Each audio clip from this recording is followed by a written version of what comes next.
big opportunity with other results going our way. A big day out with a big away crowd.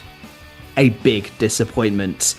United lose for the first time in 10 games in a rare stinker of a performance at a windy Hive Stadium, a result which sees us drop out of the automatic places and is leading to what's going to be a relatively frustrated pod. But thanks for joining us. Welcome to Under the Abbey Stand. My name is Jordan Warland. Joining me, my good pal, Tom Walker. How you doing, Tom? 24 hours on. How you doing? Yeah, I'm good. We suggested on the preview show on Friday this theory that I've got about the away followings compared to results. I can't see past it at the moment, to be honest. So anyone who's looking forward to trips to Crewe, for example, in front of another sold out away end, prepare yourself for a little bit of disappointment, because I think as you say, big potential, but it didn't quite deliver, did it? There was two theories I thought you were going to mention. The one that you went with, which is the correct one, the big away following one, but also the other theory of this pod will be coming out Monday evening at the earliest, Tuesday morning perhaps, given that it was going to be a big win and a big night out that followed. But you and I talking before recording about how we basically were wrapped up in bed way before the early hours of Saturday evening. Yeah, I wouldn't say like it wasn't too long before that, to be fair, but it wasn't in relation, Yeah, it wasn't how I saw the day going, to be honest. I didn't have getting home while it's still light on the bingo card, but there we go.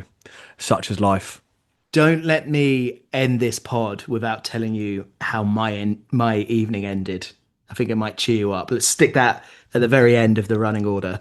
A lot of crap to get through before then first. On that away fan theory, Bromley has only got 500 capacity. Is that making you feel better?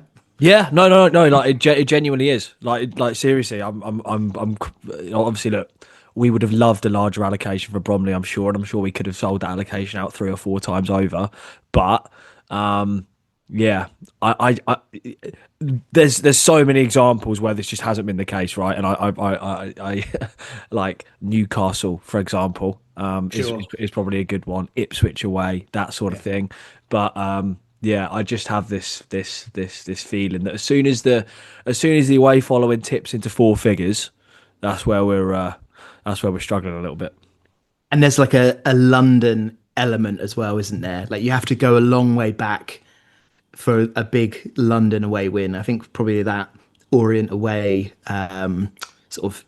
Christmas, New Year time, Jimmy Spencer, you know the one.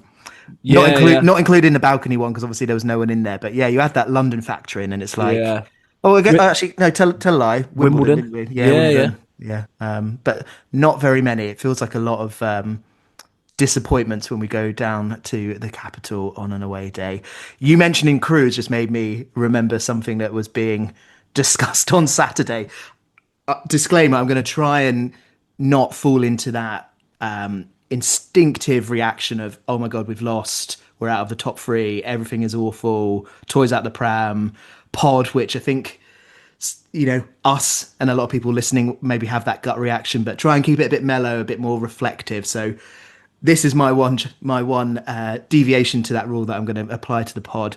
You mentioned Crewe. There was a part of me on the way home discussing with the people that I was with how Crewe away, last game of the season, could be followed a few days later by Crewe away in the playoffs. Like if things go really bad, that would be such a climb down. That's more like visits to Crewe than anyone needs, frankly. I think once is enough, so let's just get it done. It's a two-manner, this pod, as you've probably gathered, everyone. Thanks for joining us. Thanks for sponsoring us if you are the Old Spring, or thanks for being a Coconut tier member. Just a quick recap, Tom, on where everyone is. Swindle and Julian both missed the game. So my question to start the pod is, how jealous are you of both Swindle and Julian? Yeah, very much so. Well, actually, having said that, and again, this is something else that we said on the preview show, it has all the hallmarks of one of those days where it's like it's a great day until 3 o'clock and the football starts. And that's kind of what it was. So I was glad to be there for the first bit, not so much for the second bit. Yeah, I know Julian was in Dublin as well. So he would have had, I think, the pleasure of watching Ireland capitulate in the World Cup playoffs in Dublin, presumably accompanied by several creamy pints. And that to me seems like a good way to spend the weekend. Watching Cambridge United, I would say struggle to break down, but I think even that would be a bit kind. Quite aimlessly hoping to try and get the ball in the back of the net is not a good way to spend a Saturday afternoon. But alas, that's what I did, and that's what we both did. You And did the sensible thing at least of going outside and not watching the Harrogate Notts County game because Harrogate very much reverted to type and it was a pretty straightforward win for Notts. So yeah, that yeah, that was a slight dent in the pre kickoff activities. But yeah, well done for avoiding that. yeah. I did As if have you the knew. yeah, I did have the feeling that what might happen in the Cambridge game would happen when we all gathered round at the Globe in Baker Street, preparing for the hate watch of the century to watch Notts County get rumbled by Harrogate. For them to basically just really comfortably put them aside. Yeah, it was quite a disappointing way to start it off, I think. Probably the highlight of the day, I would say, when it turned out that Sean Derry, obviously once of Oh yeah, Cambridge United's parish, was on the punditry when his face beamed across the telly. the pub just I, booze. I'm yeah, I'm delighted to report that Cambridge United fans booed in the pub, which was great stuff. And that was really nice. That was a good moment, and that's one that, yeah, probably topped the day, I think.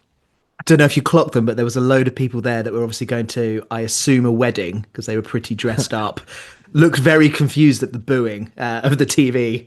Yeah, booing a pundit. Arguably, that's quite a childish thing to do, but look, we are what we are. Speaking of childish, Matt Caspel could have subbed into this pod. Direct quote from the man himself. I thought about joining, but I'd rather shit in my hands and clap. So second question of the pod. Are you jealous that you have to, well, are you jealous that you don't get to do the pod whilst Caspel's off doing that? Um, I'm going to say Cass was probably drawing the short straw on that one. Oh. I assume that's not what he's actually doing. I assume, No, no, he's like, probably having a lovely evening, having a glass of wine, laughing at you yeah, and I. because that has been made out very much like they're the only two options that are available, which obviously isn't the case. There's a third and a fourth option there, I'm sure, which hopefully he's picked because, yeah, somehow me sat here talking about a Barnet win against us seems preferable to what Casper was there then suggested. But yeah, and that's saying something. Tom, you mentioned creamy pints. We love a creamy pint. What's your view on the cream kit? Because we've had a question to start the pod from Simon who asks, is the cream kit cursed? Tom, according to Jules on Substack, I don't know if that's our Jules or a different Jules. I think it's a different Jules. The form in that kit is won free, drawn free, lost six. Wow, that's interesting. As we start to Yeah. wobble, we'll find the theories, and that's a good one. So what's our cream kit PPG then? What does that make it? 12 from 12. Yeah.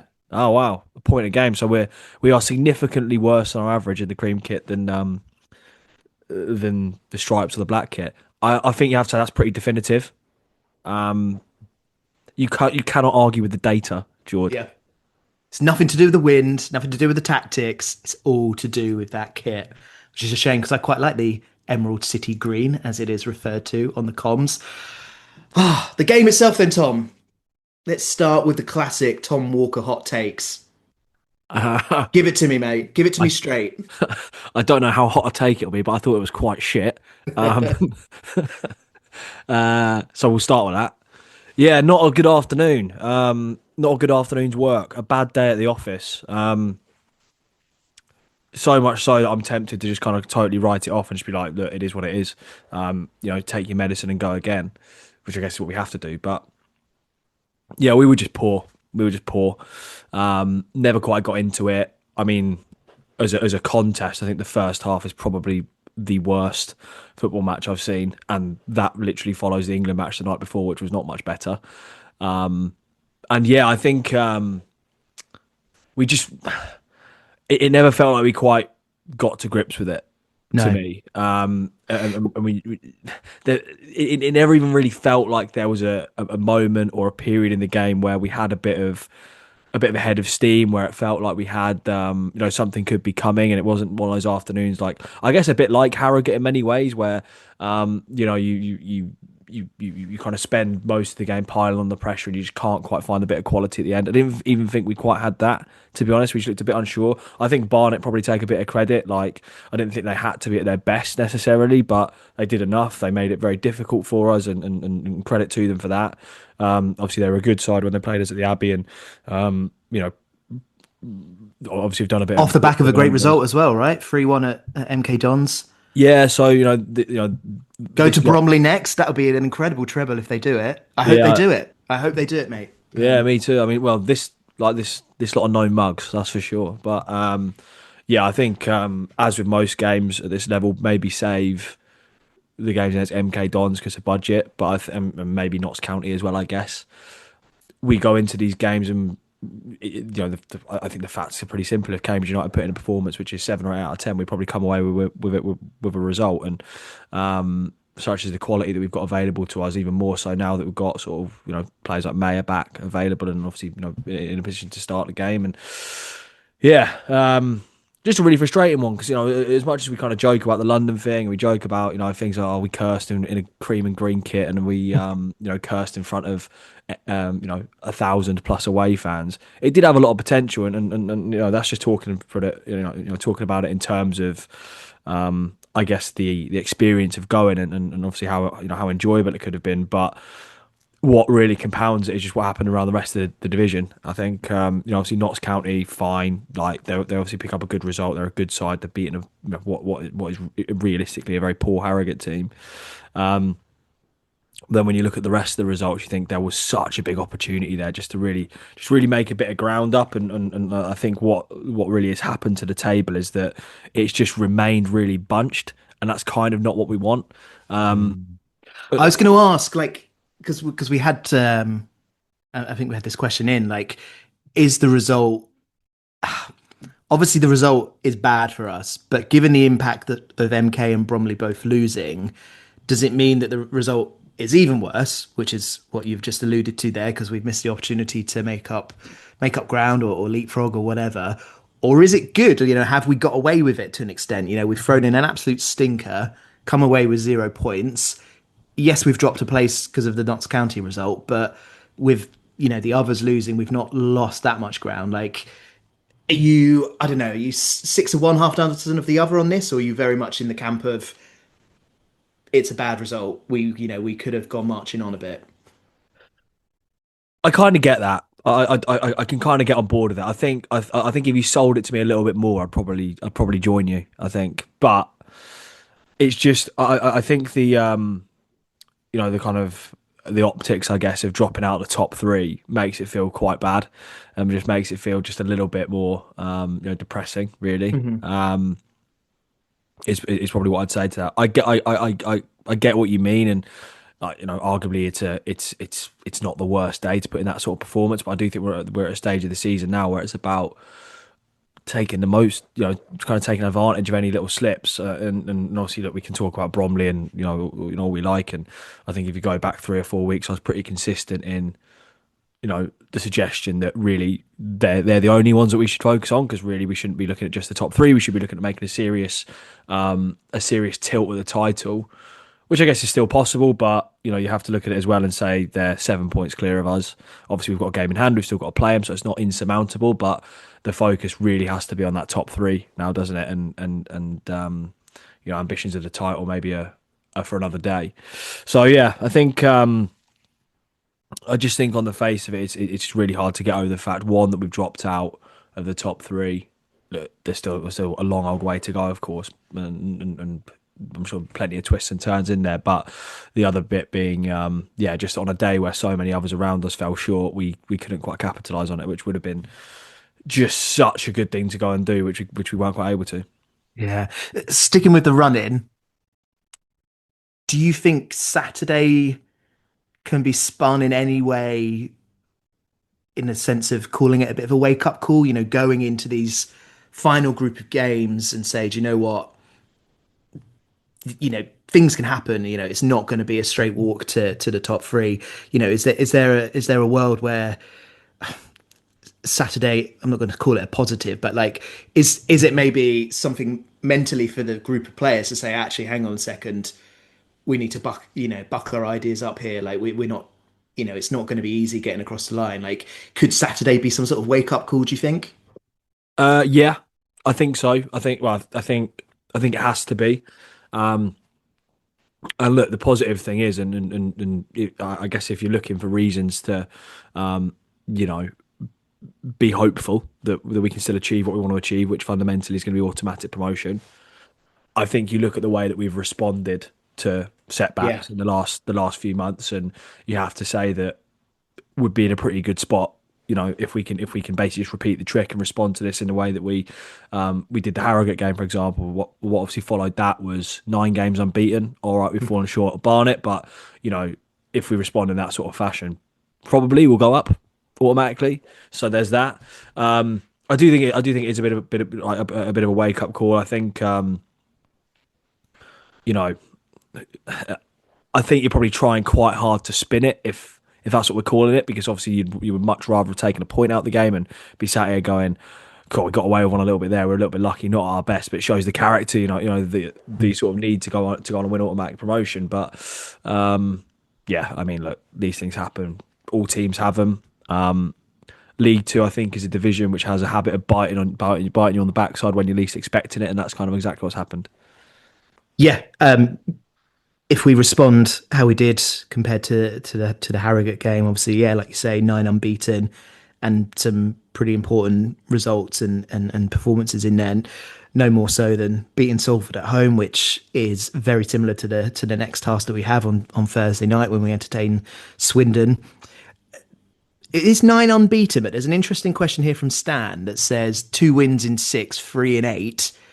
Are you concerned that we've lost that middle of season form?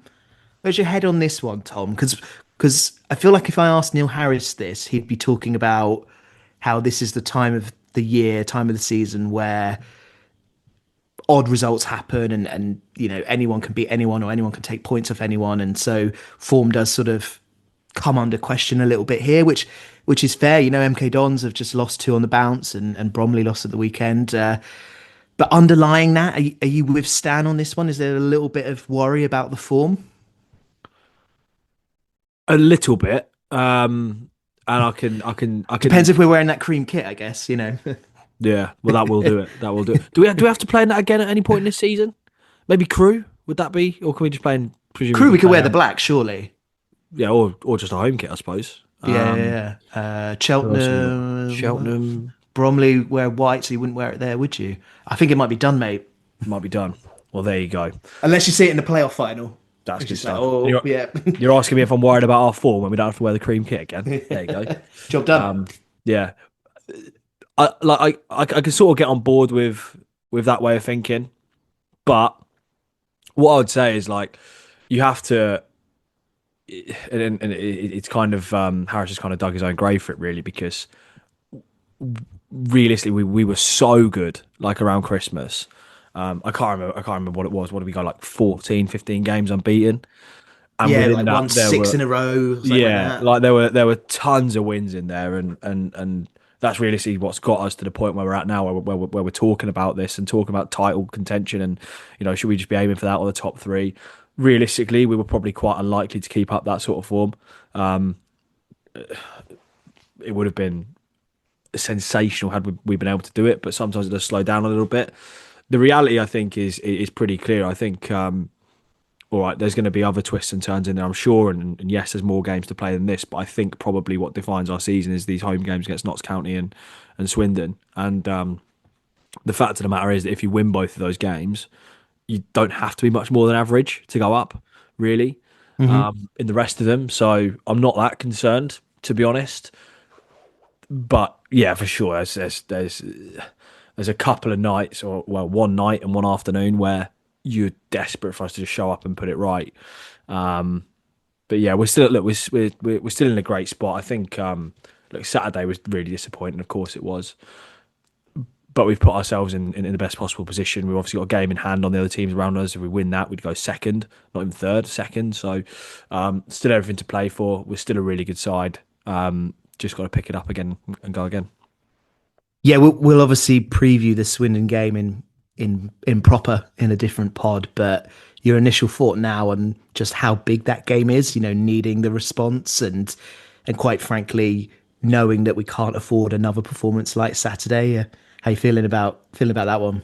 Yeah, it's massive, isn't it? But I think look, I think like naturally there's going to be some nerves. There's going to be some squeaky bum time and all that sort of thing. But like I think after the 2 or 3 seasons we've just had in League One, which fundamentally, all right, you're playing at a higher level against bigger clubs, and that's great. And obviously, it's the level that we aspire to be at, really, in well, basically this time next year, really. Hmm. But I think when you go through that, and there is a lot of disappointment in there served up, and there's a lot of poor results, and you're up against it all the time, and then you have a season like this one where you've got what 7 games left. It's still very much in your hands to get automatically promoted. And if you do everything right on our side, still a very good chance of winning the league. And then you've got a Thursday evening game under the lights. It's been picked for the telly against the promotion rival. You've got to just relish that a little bit. I think you just got to kind of look forward to it. Yeah, like it's frustrating, and obviously there's poor results in there and stuff, but it's kind of what it's all about, really, isn't it? So I think any kind of nerves, any kind of feelings like that, I kind of just um, I think more than anything, it's just kind of a bit of excitement really for that sort of fixture, and obviously we've got a few more to look forward to. And yes, it'll be mightily unpleasant if we're 1 goal ahead and the stoppage time ball goes up with like 6 or 7 or 8 minutes or whatever it's been in some of those games. I'm not saying that I'm looking forward to that bit of it so much, but Only four on Saturday. Oh. yeah, it's always the way, isn't it? It feels Yeah. like it's so disproportionate. Like when you're a goal up, it's always north of 6, and Yeah. when you're chasing the goal, it's just never quite enough. Although Cass will be raging if I don't mention the point that stoppage time ball on Saturday could have said 2,000, and I don't think we'd have scored. So No, it is what no. it is. Yeah, I mean, 4 minutes is quite generous considering not a lot happened. We should probably talk a bit more about the game itself. So, Neil Harris, after the match, Tom, unsurprisingly said it was a terrible game of football. I think we can agree on that. He talked about the conditions. He talked about obviously it's very windy. He talked about the state of the pitch, but I think quite rightly was keen to not pin it all on that and move away from that. And the point that really stuck with me from his interview, he says we got sucked into a style of game that we didn't want. Um, they're obviously a lot bigger and more physical than us. They were very fast. Tempo moved really quickly in the game. Do you see what he's coming from? Like we got sucked into a kind of a game that we didn't want, and from that we've lost control. A little bit. I would say there's probably a lot of other managers in League Two that would see that sort of quote and go, "Well, hang on a minute, Yeah. isn't that kind of you know, yeah, it just feels a little bit like, well, that's kind of that's seems like the sort of game exactly what we try and do. So yeah, like a little bit. I think look, whether Barnet stopped us or whether we just couldn't quite do it. Clearly, players in attacking positions weren't able to impact the game anywhere near enough. Whether that's something stylistic and the way that Barnet play, I don't know. It just felt like I'm not sure it's an afternoon for too many excuses about your opposition, because I think that if we'd have gone there and we'd been able to impact the game in the way that we have done in some of the others, and basically played up to a level that is more recognisable from this team, probably Barnett's style doesn't really matter too much, to be Mm. honest. But yeah, obviously the conditions weren't great. I do think that end behind the other goal probably doesn't help. This is so like Arsenal fan TV, like moaning about the weather and moaning about that sort of stuff. But like I do feel like Anything goes on a two-man pod, mate. We've got to when fill you the time. when you're talking about like the swirling, like windy conditions, and there's just one open end at the other end of the ground, that yeah, maybe that doesn't help either. But look, it is what it is. The game went the way it did. Yeah, we didn't compete well enough, to be honest. But yeah, I think What about let's not go throwing stones at that glass house. I think well, is what that a about saying? That's not a saying, is it? I You think know what it's I mean? if you don't throw stones if you live in a glass house or something like Yeah. that. Okay. Yeah. Yeah. All right. I think you sort of know what I'm getting at. Basically, Yeah. we're pretty physical. We're pretty aggressive. They're pretty physical. They're pretty aggressive. Let's just enjoy them both. Don't throw stones, especially if it's windy. Um, what about Neil Harris saying that the draw was the fair result? Are you buying into that? Because it wasn't great on Saturday. However, it does feel like a poor contest was settled by one team taking their one shot on target and a very good finish. We'll touch on that soon. Versus another team that didn't take their one good chance when it came. Do you think the draw was a fair result? I would say just based on the sheer lack of quality in the game as a like just overall, not just us, Barnet as well. I think to be fair, probably that's fair. That's a fair comment. I think if there was going to be a team that won the game and deserved to win the game, probably it was Barnet, to be honest, because we offered such little threat, such little quality that probably the right result would have been 0-0. But but for a poorly defended set piece, we've ended up losing a game that maybe we could and should have taken a point out of. But yeah, look, it is what it is, isn't it? I've said that about 14 times on this already. Sorry about that. No, it is one of those, isn't it? Like Saturday, the narrative could have been, "Oh, we've got away with one there. We've got out with a point." And yeah, it's disappointing that what's normally quite a solid defence and actually did have a good game on Saturday, just minus that set piece situation.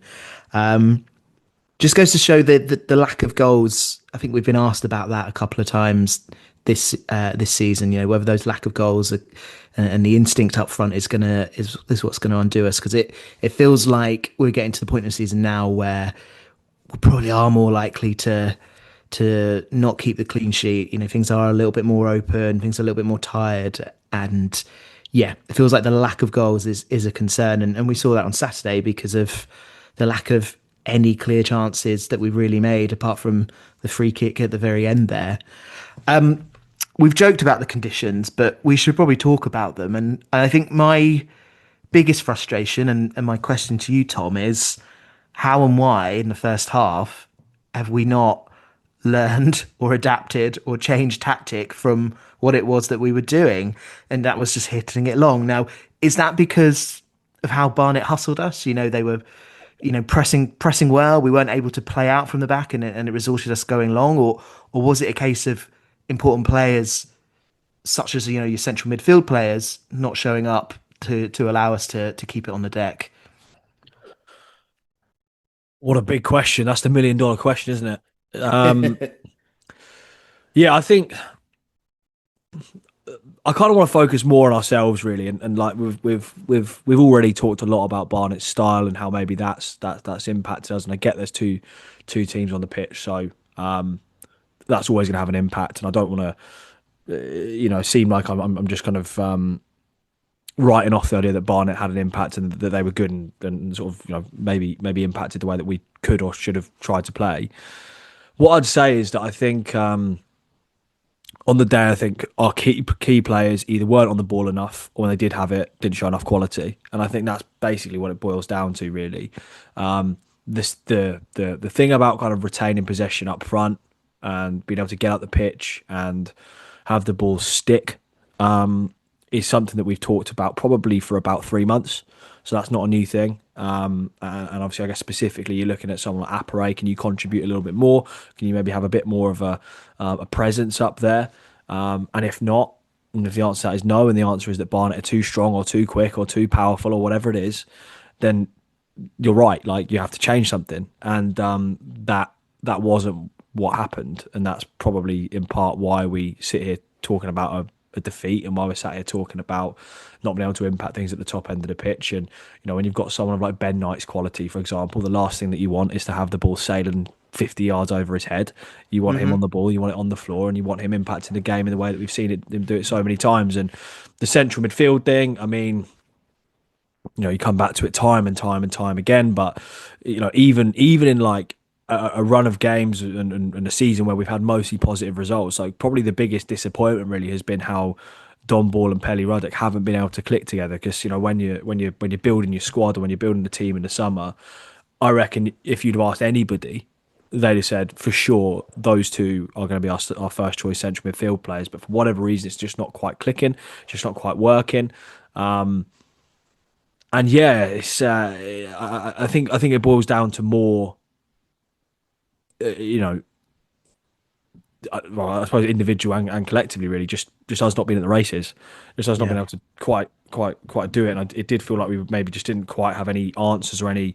Um, I don't want to say strategy because I think I don't want to go too far with it, but it just felt like we didn't we just lacked any impact, just lacked any cutting edge at the top end of the pitch, and yeah, it just leads to us essentially launching the ball forward every time we get it, Yeah, yeah, yeah, and yeah. it don't work. I think for Ball and Ruddock, especially that first half, was so missing that you then putting it on Kel Watts to have to sort of launch forward, launch the attacks, try and do his big, crossfield pass, which he's decent at doing. But in those conditions, it's always going to struggle. The pitch, I think, is relatively narrow as well. I don't know if that's just the perspective from the stand. So it wasn't one for hitting it to the channels on the afternoon, but didn't seem like we responded to it. Second half, Barnet seemed to cope a little bit better. Yeah, disappointing. No, disappointing. On the match itself and the match action, the big one was obviously Mayer starts at left wing back. Brophy goes a little further forward. What were your thoughts on this swap, and who would you like to keep or continue at left wing back when you then have other options back available to yourself? So Kai coming back, for example, McLaughlin, possibly even Hoddle coming back. I think you file it under a good headache to have because you're talking Hmm. about three or four or five players there who, for this level, have all got really good quality. I know we're going to come on to talk about maybe some of the subs that were made on Saturday, and I'd be inclined to say that following that, Brophy maybe should stay in the team, Hmm. and maybe he shouldn't drop out. But it's difficult, isn't it? Because if Adam May is fit and available, he has to start games because he's that good. So I'm not really sure. I don't know if there's any argument for having Mayer even a little bit higher up and having keeping Brophy as a wing back. So I do think Brophy's had a really decent season. Obviously started the season really well. We were talking about him a lot. Maybe over the last few weeks and months he's gone a little bit more under the radar, but I do think he's a really important cog in this machine. So I'd like to keep him there. And then I guess if you're doing that, then probably the answer is that you have Mayer a little bit higher up, and he's the one that could be. Again, I talked about it with Ben Knight a few moments ago, but he's one of the players where you're like, if you can just get him on the ball like a lot, probably you'll do something. And I know that's like a really basic way to look at the game, but I think it's also true. He's just the quality of player where if he's in the team and he's touching the ball enough, like probably we're going to be doing all right. So there's that. Then obviously you talk about Kai. I mean, I guess for the next couple of games it might not be that important anyway. Obviously, I know he's obviously in international duty. I can't remember who Sierra Leone are playing or where they're playing, but it kind of feels like that might take it out of you a little bit. So I don't know if he'll necessarily be available. I think Harris has mentioned that as well. And yeah, I think the really big thing for us will be when either McLaughlin or Hoddle or both are back fit and available. I think this is something that we spoke about pretty much week in, week out between August and sort of when that good run started, is that Hmm. if you can find the solution in the middle of the park, this team will fly, basically. And I think that's what we've been lacking more than anything. So look, Mayer left wing back, Brophy left wing back, sure, we'll see. But I think it's that bit. That bit needs fixing. And if you can fix that, I think we'll go on and get some really good results. And if we can't, we might find ourselves having a couple more games than we expected this season. Jonathan, I hope you're listening because your question is in the running order and Tom's basically just answered it. But yeah, Jonathan asks, should we have kept Brophy in the wing back role where he's been excellent, especially against Salford, and put Mayer up front off Appere as he has an eye for goal? I think you've answered that one, Tom. I was surprised. I was surprised that not Appere, that Mayer wasn't playing the further forward role. I thought that Brophy would play that wing back role. And then it just got me sort of trying to remember how things were before Mayer got injured.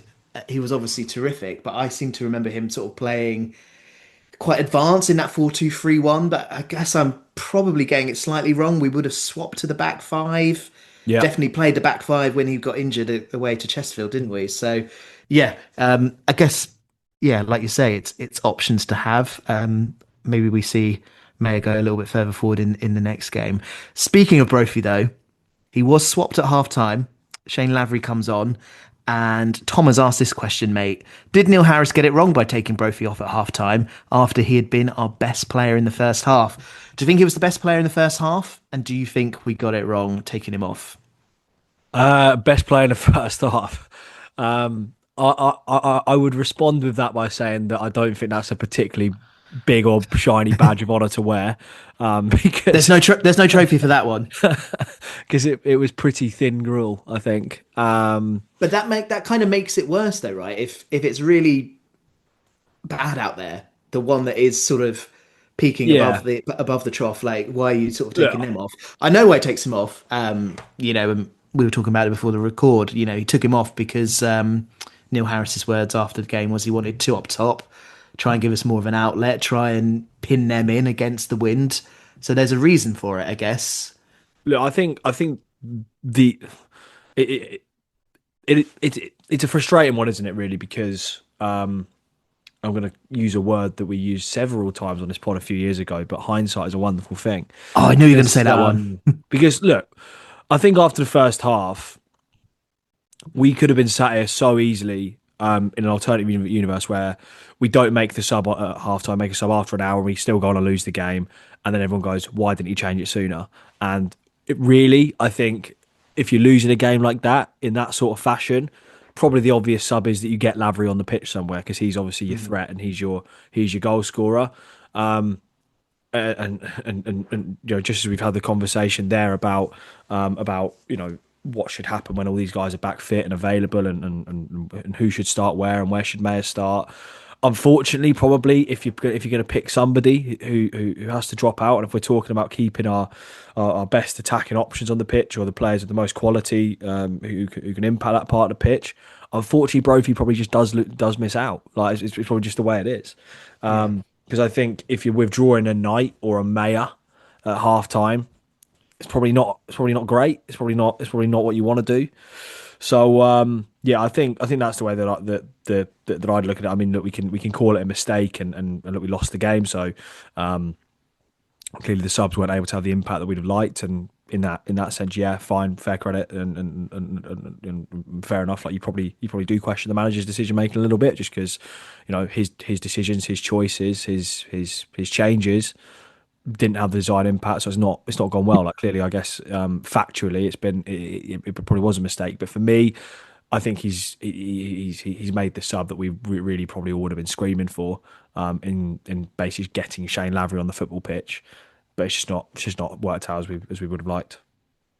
Yeah, absolutely. With hindsight, I think you look at it and say, well, yeah, you would have maybe done something slightly different. But I think his bargaining and his rationale makes perfect sense. Put two up top, have more of a presence up there.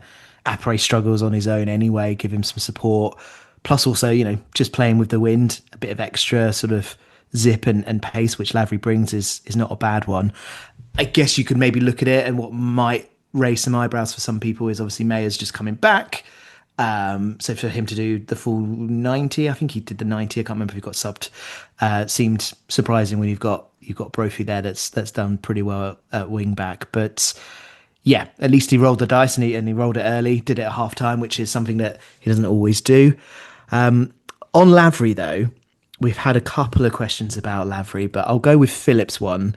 Philip says, we have rightly been careful with Lavery, but now we're at a point where we can't offer him a contract because we don't know if he can play a full game. Is it late enough in the season that we now take a risk on him if he breaks down and we know where we stand and vice versa? So I've got some thoughts on this one, Tom, but I'd like to know your thoughts on, I guess, just in general, pushing Lavery a little bit more, trying to get more minutes from him. Would you do it? Um, I probably wouldn't, to be honest. I was I going to say exactly that. Yeah. I do have sympathy with that, like with that sort of point of view. I guess the idea being that, realistically, he's our best striker. He's the best striker at the club.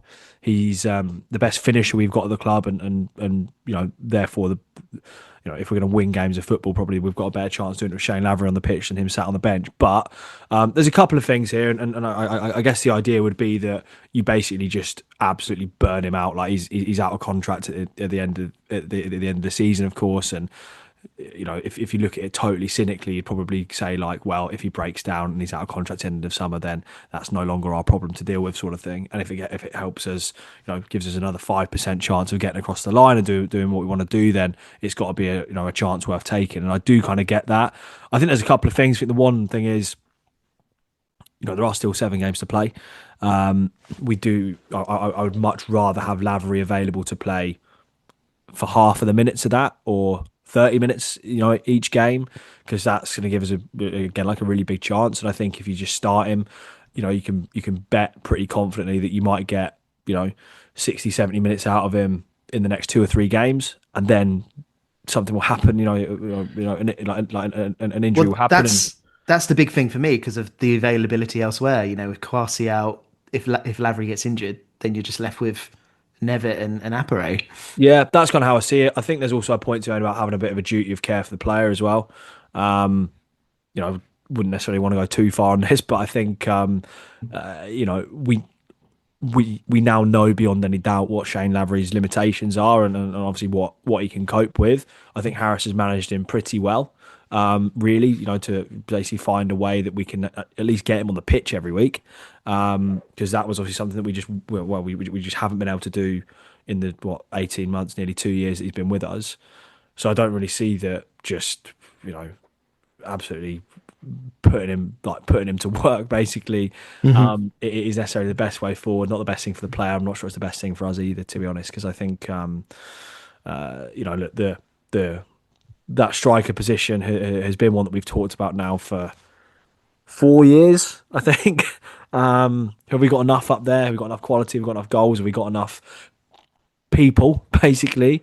So it is a frustrating one to kind of keep revisiting. And I guess if you're looking for reasons we might fall a little bit short at the end of the season, a lot of people would point to the fact that maybe we haven't got quite enough goals in the team, and obviously Lavery would be such a good fix for that. But I just think in practice, it's not as simple as that. It's not as easy as that, and I don't think that's what Harris will do anyway. I think if you revisit this discussion with 2 or 3 games to go, it's an absolutely fair Good point. one. Yeah, It's a good fair point. one. But I just think there's enough of the season left now that you'd rather have him available than not. And if he's starting games, he's probably not going to be available for very long, because you know beyond any doubt now that he'll probably just pull up.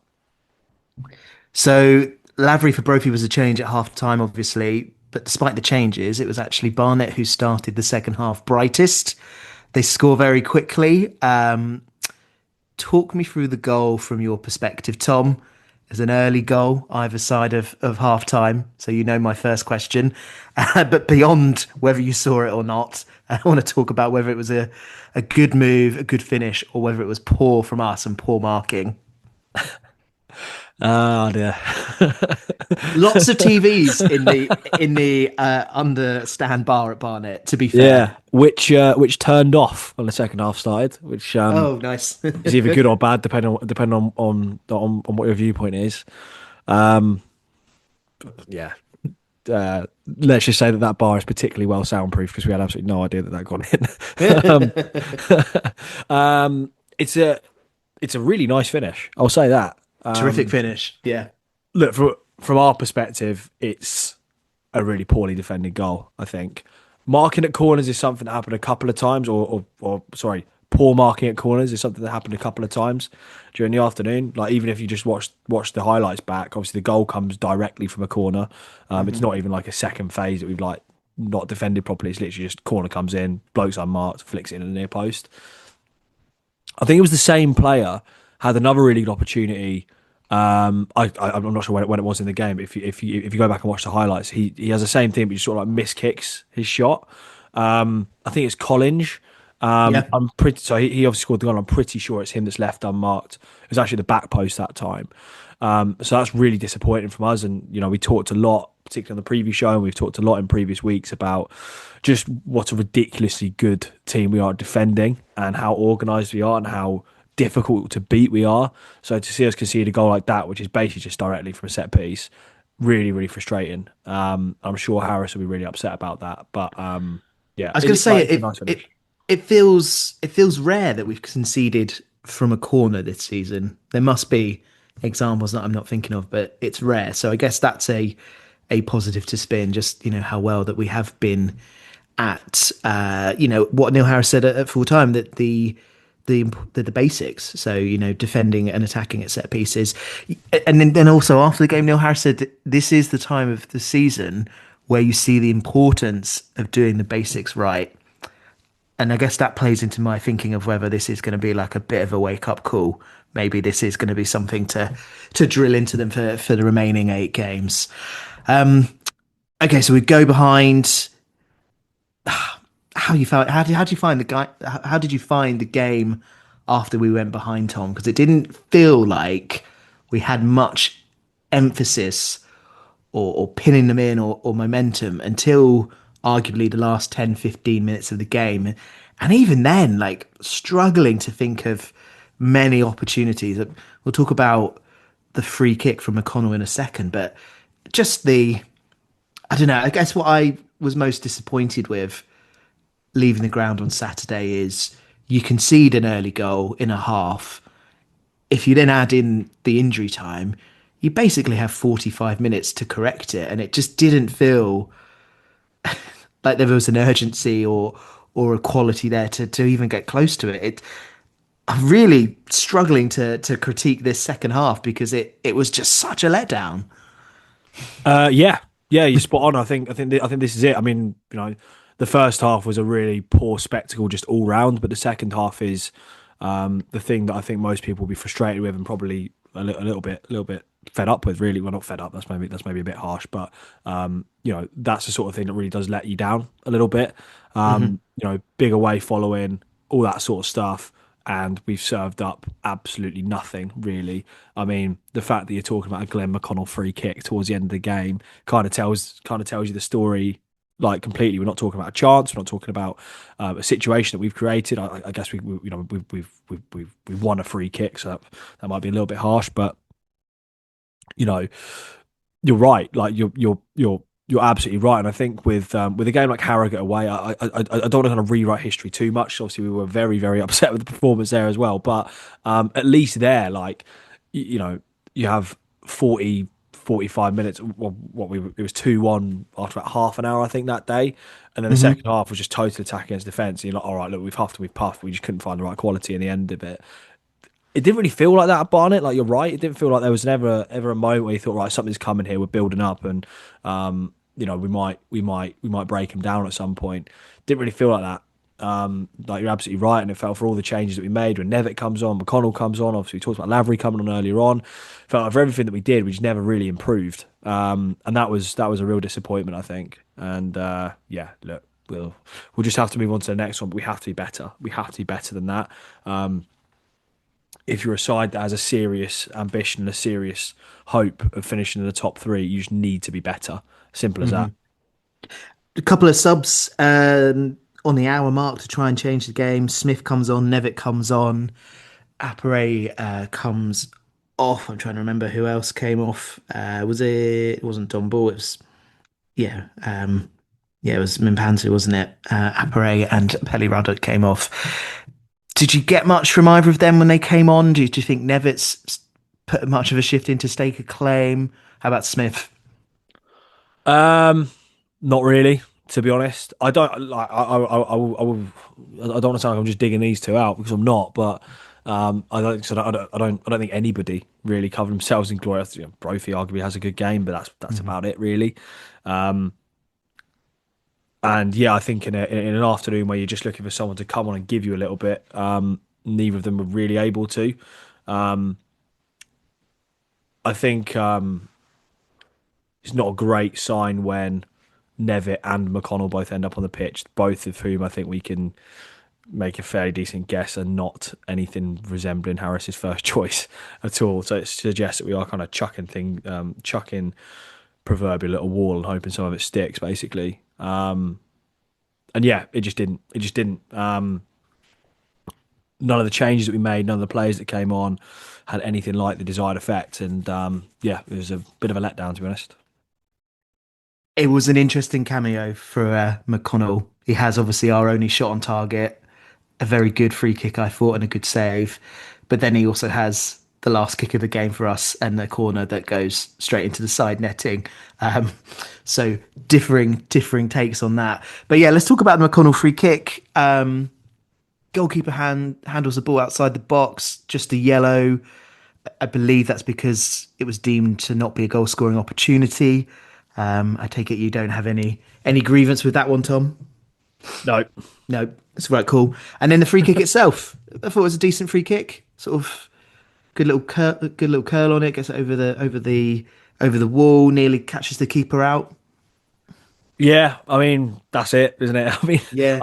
I just don't have much more to add. Like, I would love Jord to be sat here debating with you about what could have happened and what should have happened, and this chance and that chance and all that sort of stuff. But yeah, it's simply just a bit of a shrug on the shoulders for me. Yeah, free kick nearly went in, but it didn't, and that's it. That's all we've got to talk about.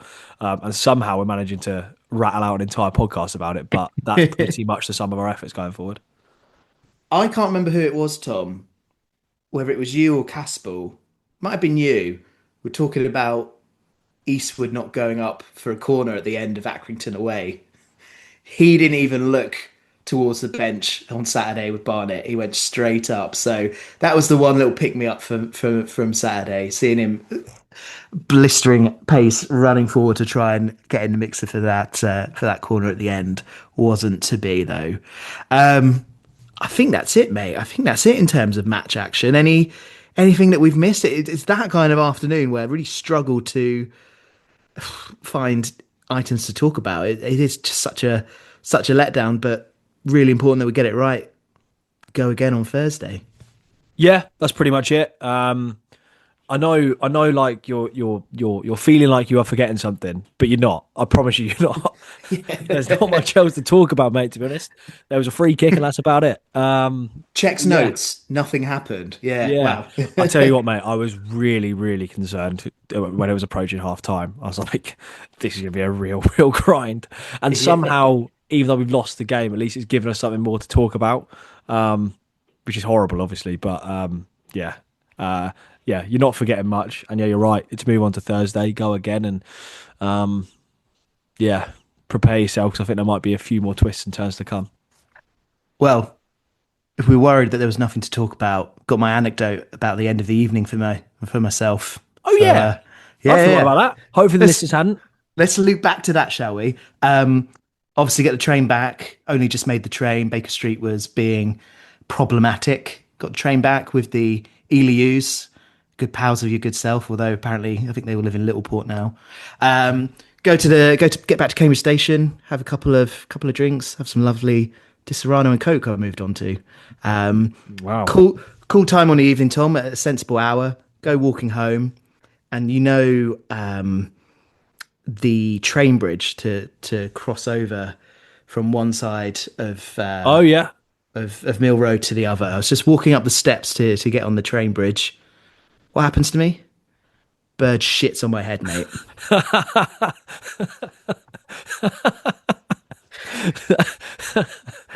I kid you not, got shat on, mate. Literally got shat on. um, So we need to talk about how that's good luck. So that's good luck for the rest of the run in, right? I bet it didn't feel like that at the time.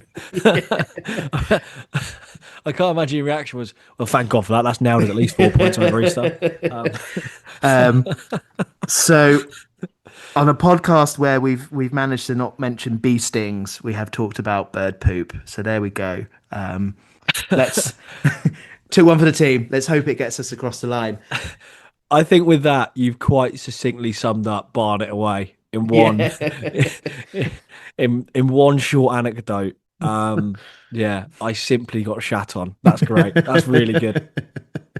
Oh, Well, that's the treat for everyone for bearing with us for the last 15 minutes or so, talking about a letdown that was Saturday. We go again. We play Swindon on Thursday night. Tom, I actually have no idea what the schedule is for pods over April with all the Easter rearrangements and just other games being rearranged. Your Bromley's on a Thursday, etc. So we will run through that in the preview pod for sure, which I assume will be out on Wednesday.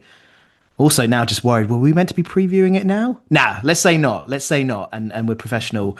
As always, thank you to our sponsors, The Old Spring, and thank you to everyone that is a part of the Coconut tier. Extra content available on a weekly basis there. Head to undertheabbeystand.com for more information. Tom, it's been a pleasure, mate. Thanks for joining. yeah, as always, we'll have to go again. I'm off to go wash my hair yet again to make sure it's all out. You should have waited this long. I'm not going to lie. A second time. It's already been washed. I'm just going to wash it again. These curls are unmanageable. We'll leave it there.